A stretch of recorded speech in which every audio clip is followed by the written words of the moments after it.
William Nathaniel Harben, 1858 to 1919, was one of the most popular American authors of the early 20th century.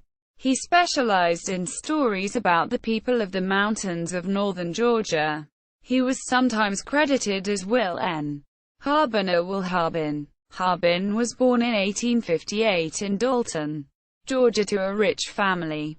He grew up to be a merchant in that same town. At age 30, Harben started writing stories. In 1889, he wrote his first bestseller, Slave, a story of a white girl raised in slavery in the American South. After the publication of this novel, moved his family to New York City.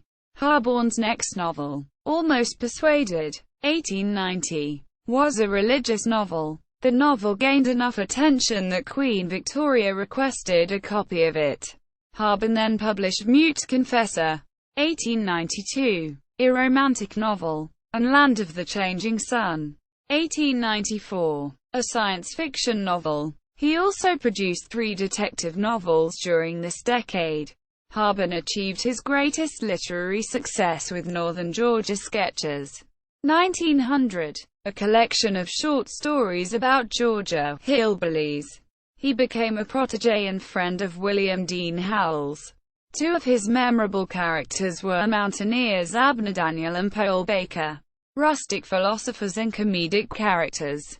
Harben died in New York City in 1919 at age 61.